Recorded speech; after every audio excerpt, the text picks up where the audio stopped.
कैसे आप सब लोग, कैसी चल रही है आप लोगों की तैयारी। मैं माफ़ी चाहूँगा कल वीडियो नहीं डल पाई। कोशिश करूँगा कि आज मैं आप लोगों के लिए 2 वीडियो डाल दूँ। और जो आज के हमारे टॉपिक हैं वो है चक्रवात। चक्रवात क्या होता है? चक्रवात आप एक प्रकार से, जैसे कि इसके नाम से ही पता लग रहा है कि चक्रवात एक हवाओं का गोल रूप में घूमना, उसको हम चक्रवात बोलते हैं।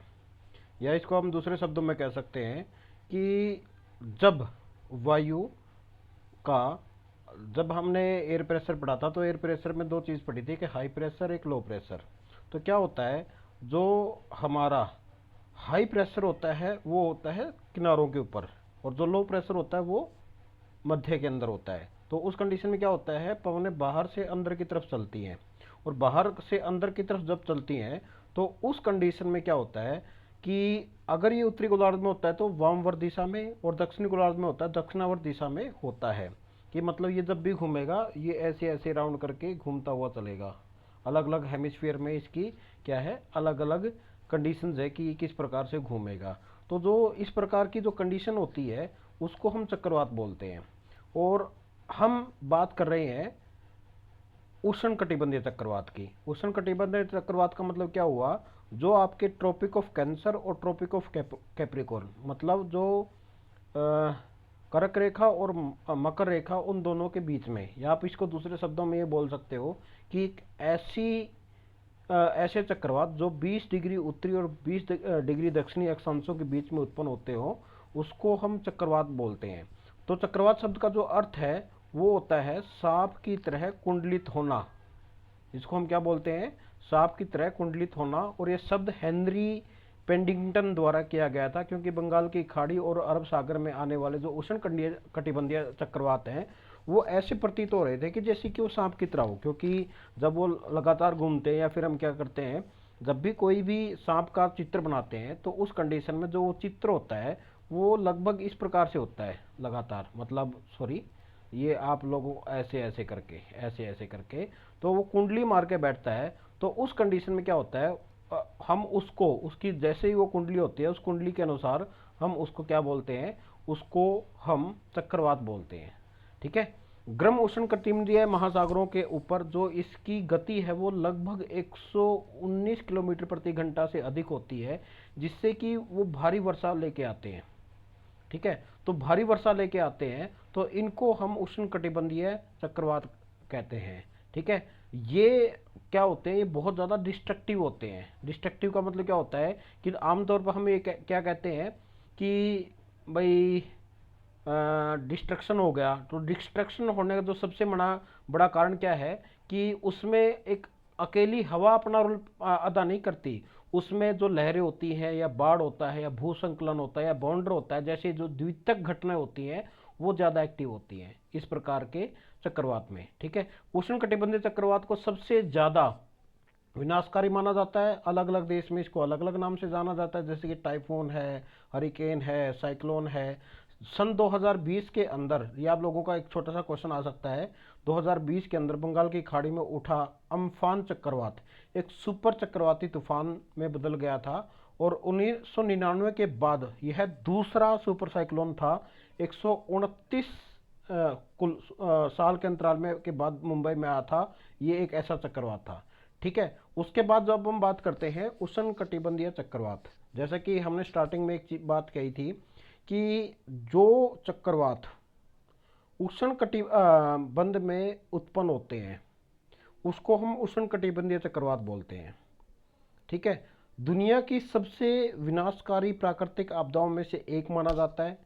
आप लोग भी जब भी इंडिया में रहते हो तो उस कंडीशन में जो तटीय प्रदेश हैं उसके लिए मौसम विभाग के द्वारा बहुत सारी जो सूचनाएं हैं, या फिर जो बहुत सारी उद्घोषणाएं हैं वो सुनने को सुनते हो।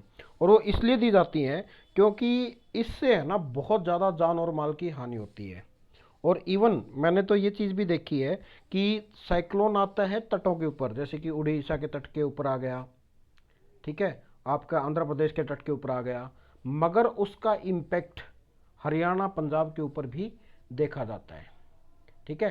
तो ये क्या होता है, ये अनियमित वायु गति का जो निम्न वायुदाब का क्षेत्र होता है उसके चारों ओर जो वायु का एक संचरण होता है वो काफ़ी संघनन परिसंचरण होता है, जिससे क्या होता है कि गर्म हवा तेजी से ऊपर की ओर गति करती है और कोरियोलिस फोर्स भी जिसके अंदर लागू होता है, केंद्र में निम्न वायुदाब उपस्थित होता है। तो ऐसी जो स्थिति होती है उसको हम क्या बोलते हैं, उष्णकटिबंधीय चक्रवात के नाम से जानते हैं। कुछ एक इसकी जो परिस्थितियां हैं जो इसको उत्पन्न करने में सहायक होती है, जैसे कि 27 डिग्री तापमान होना चाहिए जो आपका महासागर है उसके ऊपर का, कोरियस बल होना चाहिए, ऊर्ध्वाधर गति में गति परिवर्तन होना चाहिए, कमजोर निम्न वायुदाब का क्षेत्र होना चाहिए और समुद्र तल के ऊपर विचलन की उपस्थिति हो। ठीक है, आप लोगों के सामने ये एक डायग्राम है ट्रॉपिकल साइक्लोन का, जिसमें ये जो पार्ट है, मध्य पार्ट है, इसको हम आई बोलते हैं। ठीक है, आई वाल। उसके बाद क्या है, यहां पर डिसेंडिंग एयर होती है और ये आपकी क्या होती है, असेंडिंग एयर, वार्म मॉइस्ट जो असेंडिंग एयर होती है। ठीक है, जब ये ऊपर की तरफ जाती है तो उस कंडीशन में क्या होता है, यहां पर कुमुलोनिम्बस क्लाउड्स उत्पन्न होते हैं। कुमुलोनिम्बस क्लाउड्स का मतलब क्या हो गया, जो घने काले जो बादल होते हैं उसको हम कुमुलोनिम्बस बादल बोलते हैं। तो वो क्या करते हैं, वो आपकी यहां पर तूफानी वर्षा को लेके आने में काफी ज्यादा सहायक होते हैं। ठीक है, उसके बाद क्या है, इसके बाद ये आई वाल्स होती है, आई आई के बाद आई वाल्स होती है, तो ये भी इसका एक इंपॉर्टेंट पार्ट होता है। ठीक है, तो जैसे जैसे ऊपर जाएगी तो ऊपर जाने के बाद जो वार्म एयर है वो इधर उधर मूव करती रहेगी, मतलब ये क्या होगी, एंटी क्लॉकवाइज आपकी मूवमेंट देगी। उसके बाद क्या होगा, यहाँ से वायु का आउटफ्लो होगा। तो एक काफ़ी बड़ा एक वो बन जाता है। आप लोग इस डायग्राम के माध्यम से इस चीज़ को समझ सकते हो, साइक्लोनिक सर्कुलेशन का अपलिफ्टमेंट विदाउट सर्कुलेशन, जो आपकी स्टार्टिंग होती है यहाँ पर, यहाँ से होती है, यहाँ से। एक मिनट में रंग चेंज कर लेता हूँ इसको, यहाँ से, एक मिनट, सॉरी,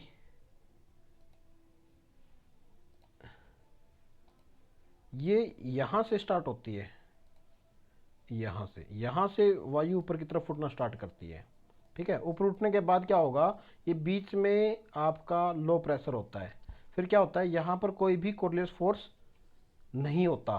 फिर क्या होता है, धीरे धीरे अपलिफ्टमेंट होता है। उसके बाद बीच में एक प्रेशर लो होता है। उसके बाद क्या होता है, कोरियोलिस फोर्स इफेक्ट हो जाता है, जिसकी वजह से वो पवने हैं अकॉर्डिंग टू जो आपका हेमिस्फीयर है अपने दाहिनी तरफ और अपने बाईनी तरफ मूव करना स्टार्ट कर देती हैं, जिससे क्या होता है, ये आपका जो सर्कुलेशन फॉर्म है वो डेवलप हो जाता है। जो आप लोग ये इसको देख रहे हो, ये वाले को, ये आपका सर्कुलेशन डेवलप होगा। यहाँ पे क्या है, यहाँ पर मेनली जो आपकी गर्म वायु है वो ऊपर की तरफ उठ रही है, और ऊपर की तरफ उठने के बाद जब भी इसको कोरियोलिस फोर्स का इम्पैक्ट में आएगी तो ये सर्कुलेशन बन जाएगा। तो उसकी वजह से बीच में लो प्रेशर बनेगा, और जो लो प्रेशर बनेगा तो ये आपकी ये गोल गोल गोल गोल घूमती रहेगी, ऐसे करके घूमती रहेगी, जिसको हम क्या कहते हैं, साइक्लोन के नाम से जानते हैं। ठीक है, उष्णकटिबंधीय चक्रवात की विशेषताओं की अगर हम बात करते हैं तो उत्तरी अटलांटिक महासागर और पूर्वी जो प्रशांत महासागर, इसमें तूफान कहते हैं। दक्षिणी प्रशांत महासागर और हिंद महासागर में इसको चक्रवात के नाम से जानते हैं। ये एक पूरी की पूरी प्रोसेस बताई गई इस डायग्राम के अंदर। डायग्राम के अंदर क्या है, पहली कंडीशन, पहली जो स्टेज होती है इसकी, warm most air move over the ocean, जो आपकी गर्म और संतृप्त जो होती है या आर्द्र जो हवा होती है वह आपके समुद्र के ऊपर बह रही होती है। उसके बाद क्या होता है, water vapour rise into the atmosphere, उसके बाद इसके अंदर वाटर वेपर है वो ऊपर की तरफ राइज करते हैं। जैसे ही वाटर वेपर ऊपर की तरफ जाते हैं तो उसके बाद क्या होता है, ये ऊपर जाने के बाद ये ठंडे हो जाते हैं, और ठंडे होने के बाद इनके अंदर कंडेंसेशन, संघनन स्टार्ट हो जाता है। कंडेंसेशन जब होता है तो उस कंडीशन में एक release heat into the atmosphere, ठीक है, वो रिलीज करेगी एटमॉस्फेयर के अंदर जो एनर्जी उसके अंदर होती है गुप्त ऊष्मा के रूप में, लेटेंट हीट के रूप में। तो उसके बाद क्या होगी, जैसे ही कंडेंसेशन होगा पानी तो चला जाएगा नीचे, और यहाँ पर जो आपकी एनर्जी है वो क्या करेगी, एटमॉस्फेयर के अंदर ऐड हो जाएगी, यहाँ पे ऐड होगी, जिससे क्या होगा, जिससे आपका जो एटमॉस्फेयर है वो लाइट हो जाएगा।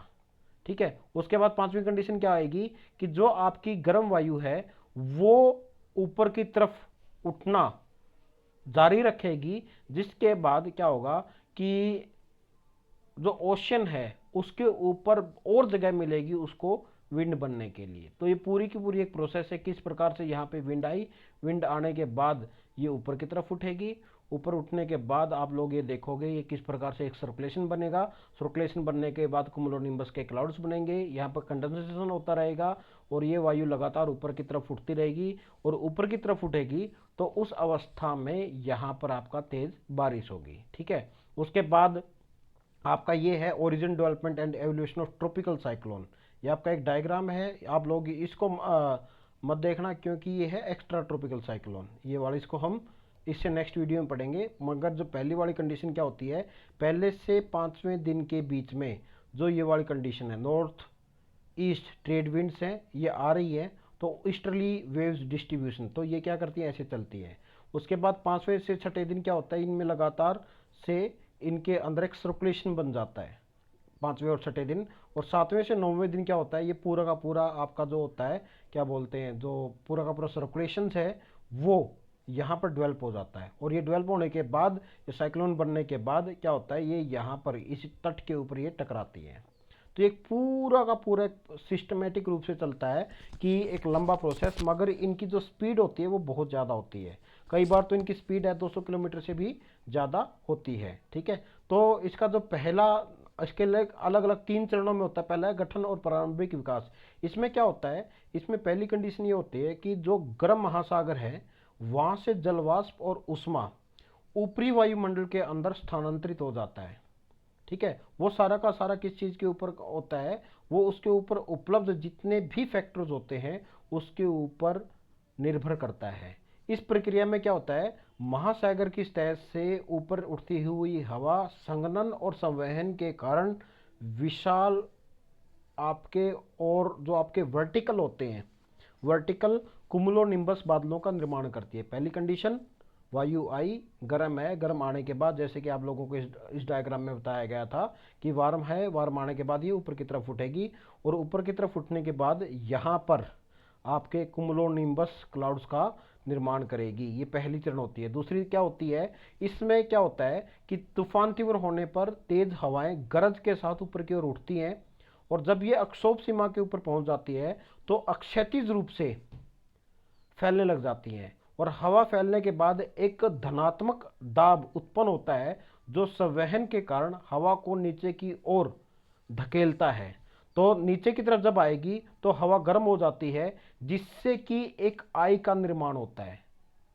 नीचे की तरफ आएगी, तापमान बढ़ेगा, तापमान बढ़ेगा तो उससे एक आई का निर्माण होगा जिसको हम साइक्लोन की आई के नाम से जानते हैं। ठीक है, हिंद महासागर में जो उष्णकटिबंधीय चक्रवात है उसकी एक ये विशेषता होती है क्योंकि अत्यधिक अशांत जो विशाल कुमुलोनिम्बस मेघ है वो एक सकेंद्रिक पैटर्न के अंदर हमें मिलेंगे। सकेंद्रिक का मतलब एक कंसेंट्रिक पैटर्न के ऊपर हमें मिलेंगे और लास्ट में क्या होगा, इसका डिके हो जाएगा। डिके कब को होता है, जब इसमें कोई भी उसका केंद्रीय निम्न दाब है, आंतरिक गर्मी और अत्यधिक तेज गति यहाँ पर संभव होती है जिससे कि गर्म नम हवा का स्रोत नीचे से अचानक बंद हो जाता है। तो जिसकी वजह से क्या होता है, जिसकी वजह से जो ये चक्रवात है वो विनाश हो जाता है। ये जमीन पे गिरने के बाद या ठंडे पानी के ऊपर से गुजरने पर ही ये संभव है। ठीक है, विश्व में अलग अलग देशों में इसके अलग अलग नाम रखे गए हैं, जैसे कि हम इसको चीन और प्रशांत महासागर में इसे टाइफून, या आप लोगों को 1 नंबर में क्वेश्चन पूछे जाते हैं। पश्चिमी हिंद महासागर में इसको हरिकेन के नाम से जाना जाता है। पश्चिमी अफ्रीका में के गिनी द्वीप और दक्षिण अमेरिका में इसे टोर्नेडो, और हिंद महासागर में इसको चक्रवात के नाम से जाना जाता है। उष्णकटिबंधीय चक्रवातों को नाम देने के लिए एक नई प्रणाली है। इसके नामकरण में बहुत सारे देश शामिल है जिसमें WMO वर्ल्ड मेट्रोलॉजिकल ऑर्गेनाइजेशन के अनुसार किया गया है। 2004 के अंदर हिंद महासागर के लिए एक चक्रवातों के एक सूत्र को मंजूरी दी गई थी जिसमें कुल 8 देशों ने भाग लिया था, या जिसमें कुल 8 देशों ने भागीदारी की थी, जिसमें बांग्लादेश का नाम आता है, भारत, मालदीव, म्यांमार, ओमान, पाकिस्तान, श्रीलंका और थाईलैंड। इन सभी देशों के अंदर जो भी आपके साइक्लोन आते हैं तो उनके नाम कुछ सुजेस्ट किए थे, जैसे कि हुदहुद, तितली, फेताई, फानी, वायु और अम्फान। ठीक है, तो ये है। तो उसके बाद एक आपको लोगों को जो इसमें एक मेन चीज़ क्या आती है कि इसमें अलग अलग चीज़ होती है। जैसे कि फॉर एग्जांपल हम थोड़ा सा ऊपर डायग्राम के ऊपर आएंगे, तो डायग्राम के ऊपर आप लोगों को जो ये दिखेगा, ये आई है। ठीक है, आई के जस्ट बाद बाद क्या आएगा, आई वाल आएगी। मतलब जैसे आई बोगी, ये जो होता है ये बिल्कुल शांत क्षेत्र होता है। और जो इसकी जो चौड़ाई होती है, मतलब यहाँ से यहाँ तक, वो आपकी काफ़ी बड़ी होती है। वो आपके 100 से 200 किलोमीटर के बीच में हो सकती है। जो ये आई है, ये बिल्कुल शांत क्षेत्र होता है। आई के बिल्कुल साथ इसको हम बोलते हैं आई वाल। ठीक है, आई वाल के बिल्कुल लास्ट में जो एक सर्पिलाकार होती है इस प्रकार से, उसको हम बोलते हैं आई स्पाइरल। या फिर आप ये कह सकते हो कि लास्ट वाला जो पार्ट होता है उसको हम क्या बोलते हैं, उसको हम बोलते हैं सर्पिल बैंड। ठीक है, जो नेत्रगोलक संवहन के निर्माण के रखरखाव में सबसे लास्ट में पाया जाता है। ठीक है, तो ये था आपका उष्णकटिबंधीय चक्रवात। आप लोगों को ये जो पीडीएफ है इस टेलीग्राम चैनल के ऊपर मिल जाएगी। और ये यूट्यूब चैनल है, तो आप लोग इस यूट्यूब चैनल पर आकर इसकी वीडियो को देख सकते हो, इसको समझ सकते हो। और अपने दोस्तों के साथ इस वीडियो को शेयर कीजिए, चैनल को सब्सक्राइब कीजिए, अपने दोस्तों को शेयर करके उसको उनसे भी बोलें कि वो सब्सक्राइब कर लें, बेल आइकन को दबा लें, ताकि जब भी वीडियो डले तो सबसे पहले आप लोगों को मिल सके। इसके साथ आज की वीडियो समाप्त। और आप लोगों को सभी को जो दुलंदी है, फाग जिसको हम बोलते हैं, उसकी बहुत बहुत बधाई हो, शुभकामनाएं हो। आपका साल मंगलमय और रंगीन रहे। धन्यवाद।